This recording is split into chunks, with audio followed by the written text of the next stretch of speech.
the wood whirler is in. Let's get busy.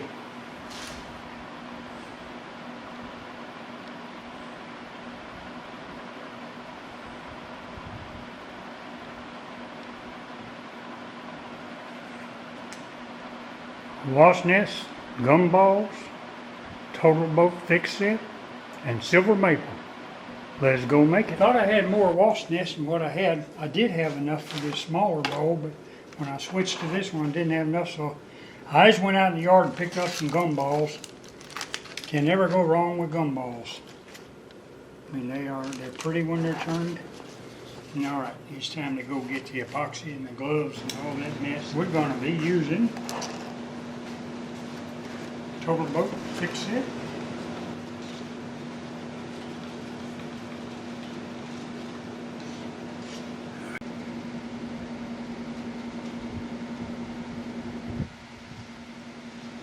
It's as full as I can get it. And hope I don't spill it, because it'll probably go down a ½ inch.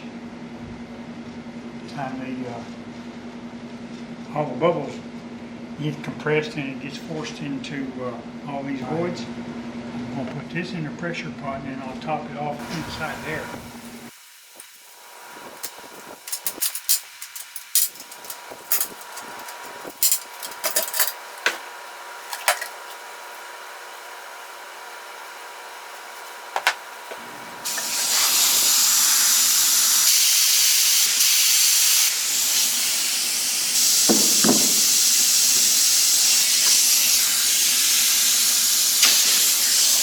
There you go. Make sure you're in here. I have a bad habit of,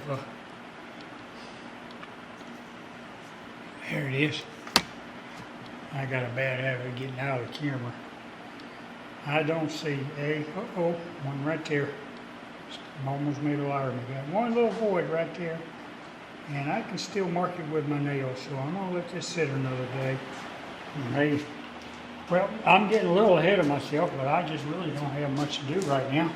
I went outside. I was gonna do some mowing on my tractor, because it gets real wet in a certain area, and I can't mow it till it dries up. So I went out there and I mowed for about a ½ hour or so. And it's like 96 degrees with a heat index of 107, with that engine blowing back on, engine heat blowing back on you. And I said, screw it. This stuff can wait. I'll get out here early in the morning before it gets hot. Anyway, here we are. I went ahead and, this is silver maple. This is going to be my upper and lower. This is going to be the bottom. That's going to be the ring go on the top. I'm going to try to stick with the theme of the lightness in color. But you see, I've already cut the outside. Now, I ain't real good on a bandsaw, so you'll have to forgive that. But now I got to cut the inside out, all right? And a couple ways I can do that. I can drill a hole right here so that I can put a saber saw or something in it and cut it. But my preferred way, I've showed you this before, is to use the bandsaw. So you say, well, how are you going to get a bandsaw in here? Well, here's how I do it. Okay, I find me a place, I follow the grain, all right? So I find me a place where the grain runs into the side. Right here's a real good one, right there. See, that grain runs right here. Okay, so I'll take the bandsaw with a 1/4 inch blade and I'll come in here like this, and then I'll cut it all the way out, and then I'll get right here and I'll back it back out. Then I'll come over here with a clamp and I'll glue all this back together. And it will look no more than something like that right there when I'm done. You'll never ever find it, and it just makes life so much easier. So that's a little trick you can put in your hat and smoke it. I get, isn't that what they say? So I'm gonna go do that. I'm not gonna mess with videoing it, and everybody's seen bandsaws. Plus, you don't want to watch me anyway. I ain't no good at it. All right, I got it cut out. Like I told you, it's nice and uneven. But that don't matter. Anyway, I'll take some Type Bond and I'll spread it with a screwdriver. And I'll put a little piece of wax tape under it. And what I'm gonna do is I'm just gonna go ahead and fill this crack up. Give it a second, let it run down. And I'll pull my screwdriver out. There you go. Okay. Put a clamp on it.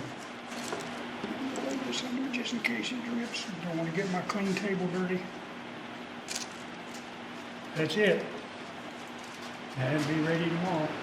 Got her on the lathe, ready to go. Got it all measured up and everything. So I'm going to start off by cleaning these gumballs off right here. Now I'm put my leather sleeve on because if that gumball comes flying off of there, it's going to stick into something. So I put that on. Couldn't find my rubber band, so I just use a clothespin. But it's only until I get this done, and then this will come off. I always have people give me grief about wearing gloves, but you know, I try to explain to them that I got two rules. Number one is you never touch that while it's turning with your hands. Glove, no glove, unless you're sanding, and it's no gloves. And the other one is I paint all my wrist red, and that reminds me that my fingers and hands do not cross that red line. Same thing with my grandson. So I take every precaution, because if I don't, my hands would be black and blue. I mean, I'm at the age where it just really... Right there, we've got a little bit of a bounce, right? Boom. And there we are, we're at 24 right there, see?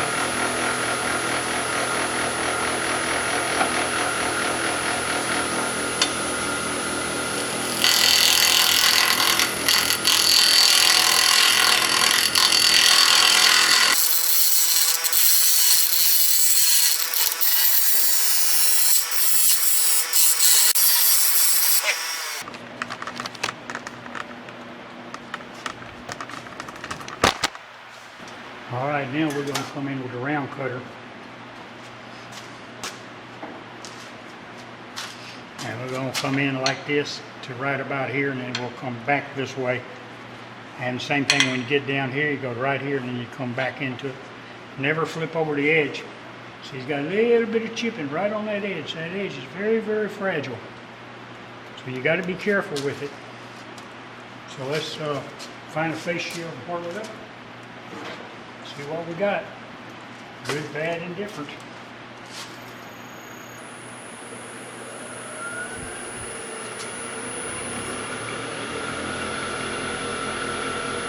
We're at 26, it's already smoother.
Notice I got my air problem solved.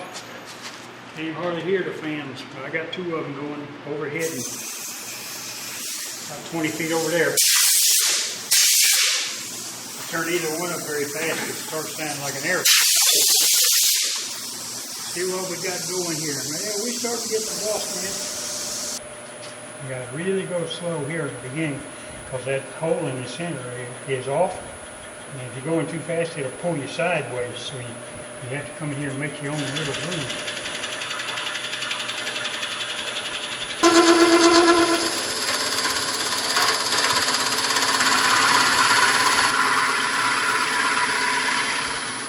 There we go. That's all we need.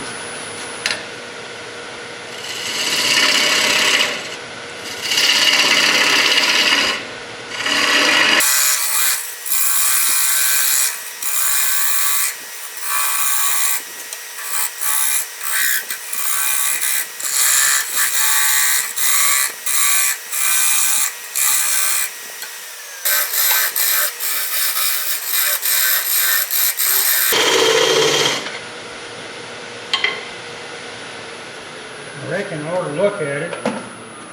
Might be getting too thin. It's cutting awful easy. That's looking more yellow when it gets thinner.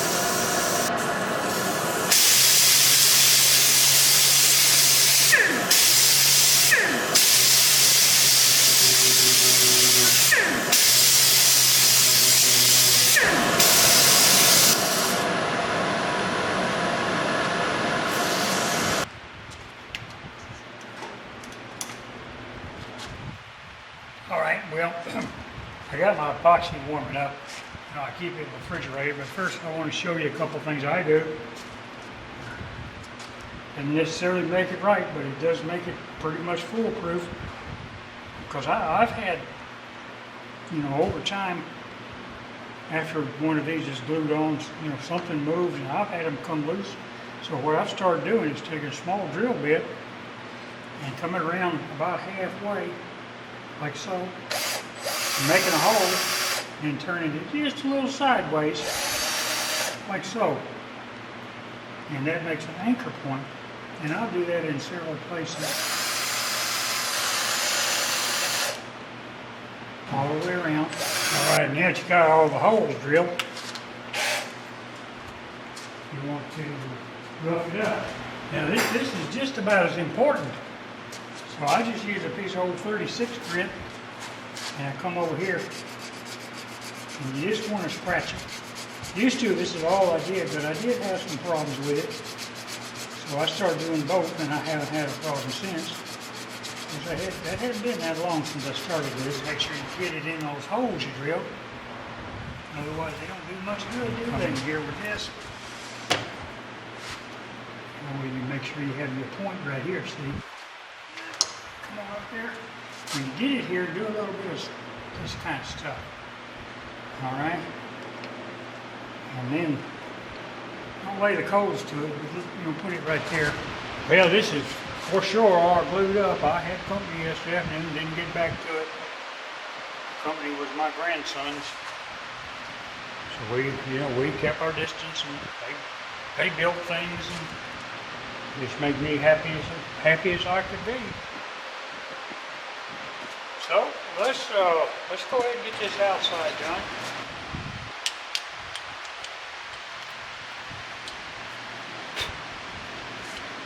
There you go. Can't beat that. Perfect dovetail.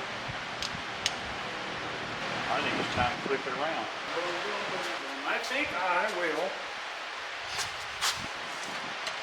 use a parting tool and take some of that off.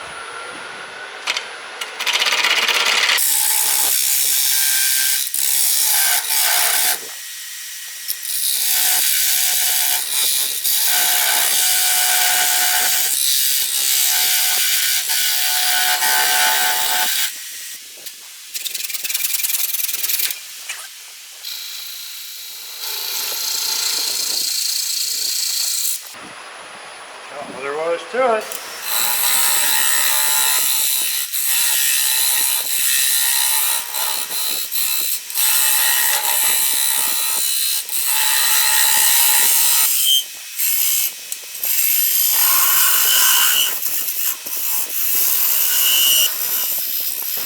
Well, I'm not going to video all this because, you know, I just did it on this other plate, but I've got it ready to go. I've got this in the coal jaws. So I'll be drilling my holes, you know, a little cockeyed, and sand it down, put epoxy on it, and then tomorrow we'll wrap this bowl up. So we'll catch you later, my friends.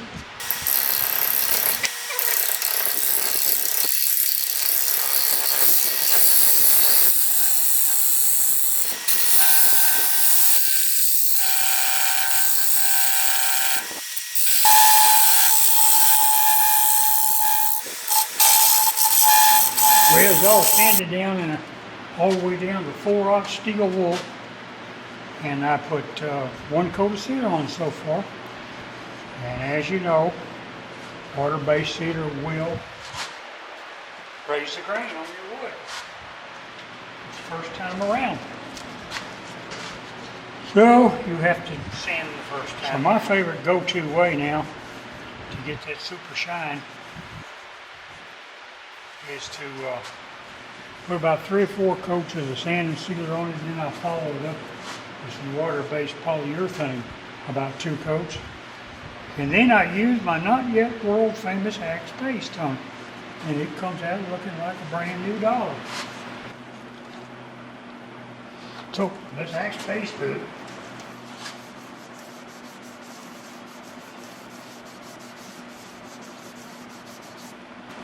So we're going to go slow. Make sure we get a good smear here. A little faster.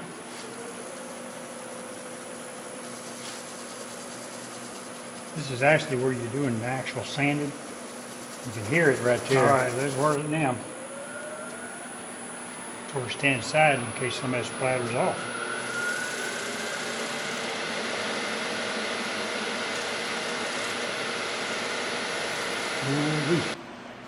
Shine, baby, shine. We're going to add the cat's meow to it. We're going to add a little bit of Axe Restoring paste. Polish Restoring paste.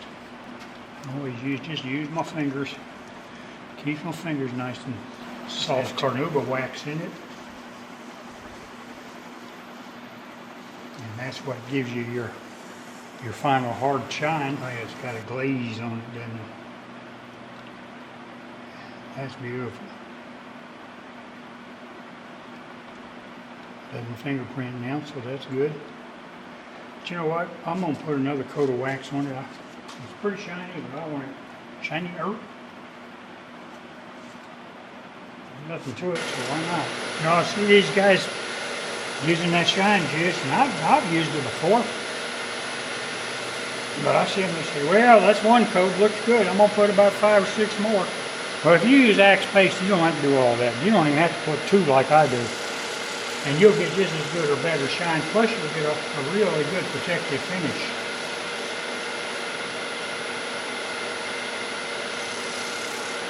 Not near as much trouble, and you don't have to mix it, you don't have to make it, and you don't have to have 3 ingredients you have to go buy at Walmart or wherever you buy them. It don't get much shinier than that, guys. My goodness. Yeah, that's like glass. It's like, you know, you sprayed something really clear over it and shiny. It's just like, and you can sort of like see into it. All right, I got her flipped around in the jaws. Wish they made these things where, you know, you bump, bump like that rather than having to screw them all in and out. Okay, here's something, and I've said it before, and I'm going to say it again. Don't use a paper towel. A lot of people put a paper towel or something in here, and what that does is that takes the grip away from this rubber. So you got a paper towel in there, you can just pull your unit out. These will not mark your finish. That will not mark your finish. The only way it's going to get marked is if you let the whole thing slip. And that shouldn't happen. But with this soft rubber right here, you can't hardly pull it out. But you put a paper towel in there, you can take your hand and just pull it out. So, you know, don't do that. So I'm going to whip it up to about 1 grand here. Use my beaver to get rid of that, except for the very center nub, and I'll use the little die grinder for that, and the palm sanders, and get it smooth, and put a finish on it, and take it to the laser. So I'm in here where the laser is. So I've got, this is on my computer, I've got this going right now, burning. It's going to take a while because I wanted a deep burn. It's burning 50 millimeters a second, which is really pretty slow. The slower you go, the deeper burn you get. And I wanted a deep burn, so here's what's happening right now. That's real time. Got it easy burning. So, you know, you're probably talking 15 minutes, so I'll bring you back when it's all done. So there you are. A lot of people ask about this laser. It's off eBay, about $400. Of course, that's not all you got to buy. You got to have, you know, a water tank. And, you really do need, see that hose sticking out? You really do need that. That blows air. It's got a little, you got to have the compressor with it. That blows air. That keeps your wood from catching on fire. Basically it blows it out. It's sort of a must, you know. And I put an elevator in mine, as you can see how it's cut out. And then down below I've got a mechanism, which I've showed it before. But without it, you no way you could do a bowl. I couldn't do this bowl right here because it only allows, like, from here to that blue for your distance without that elevator. So ain't no way you could do a bowl. You'd have to do something and then glue it on. And of course you got to have the computer. It comes with the software. It's not hard to use. But you know, I think you could probably do it with a tablet or something. I don't really know. So there you are, my friends. We'll this gets done. This will be it. This will wrap it. No more buffing, no more nothing. We'll just do our show and tell at the end and be done with it. Catch you later. Yeah, there you go. I'm going to put this back on the computer and get rid of that black line. And I already moved that up a little bit. Sort of work in progress, but it's getting there. All right, let's go wrap it. Well, here you are, guys. It's all wrapped up. I just got done with the bottom, as you can see. I'm going to do a couple little mods to that. I'm going to get my wood whirler up a little higher, and I'm going to get rid of this black line, but it'll be all right. So it turned out, I'm pleased with it. Turned out to be a real nice little bowl. You can see it's got the wasp nest in it. There's a big one right there.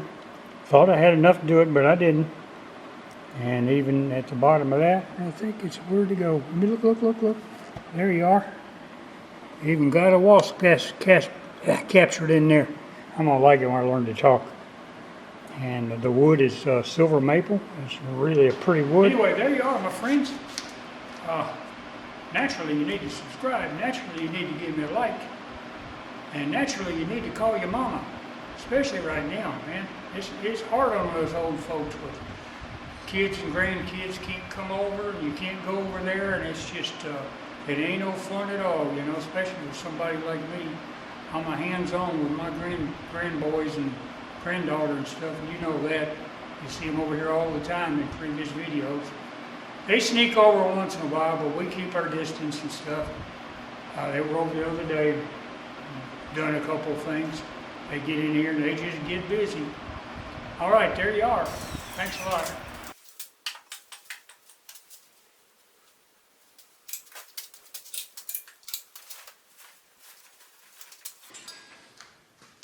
The wood burner has left the building.